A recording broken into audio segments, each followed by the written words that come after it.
We often treat time as if it were a replenishable resource, but the truth is that every second invested in an activity is time we can never recover.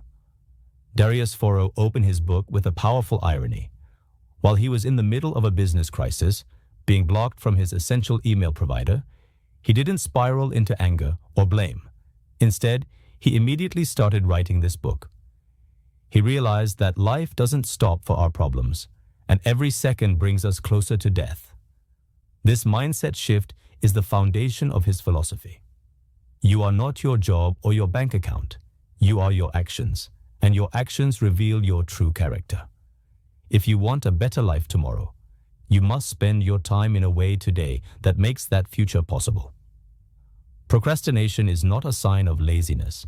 It is a sign of poor self-regulation and an inner battle against what Stephen Pressfield calls resistance. Resistance is a lying voice that tells us the office is too loud or our laptop is too old to work. In reality, we use these external excuses to escape the uncomfortable, tedious, and difficult work required for success.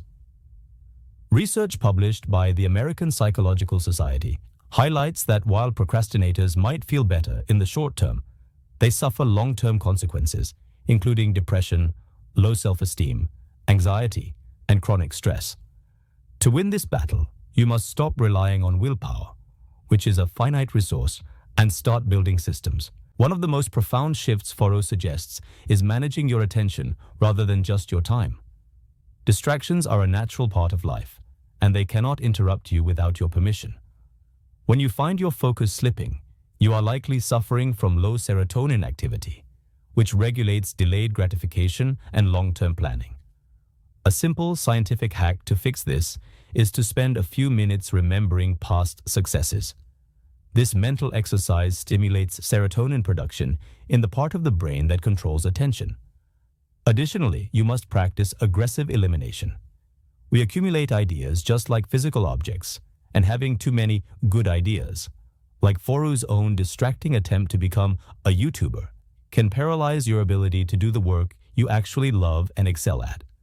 To stop wasting time, you need to know exactly where it goes. Foroux recommends a 2-week time log exercise where you record your activities every hour. You then apply the all hell breaks loose test.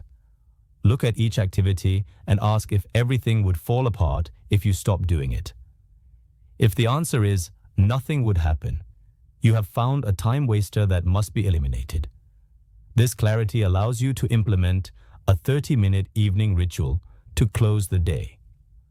By spending 10 minutes journaling about your accomplishments and lessons, and another 10 minutes reviewing your calendar for the next day, you eliminate morning anxiety and wake up with a clear map for action.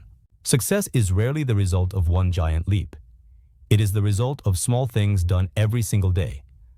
This is the power of compounding, improving by just 0.1% daily.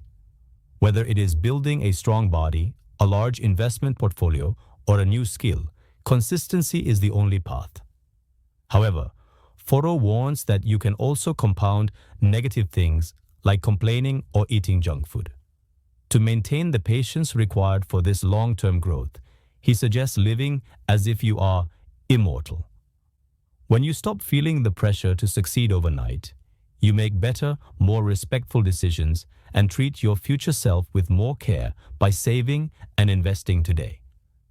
If you aren't sure where to start your compounding journey, Foroux identifies 7 universal skills that provide a high return on investment regardless of your career.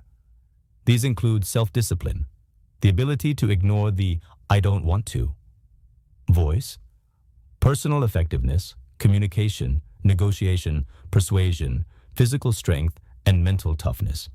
Mastering these allows you to handle any challenge life throws at you.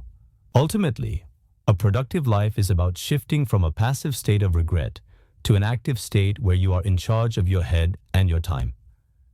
You don't need to read 5,000 articles on productivity. You just need one good idea that you actually put into practice. As the author notes, life is good if you know how to live it. And that begins the moment you decide to stop evading the responsibilities of tomorrow and start doing the work today.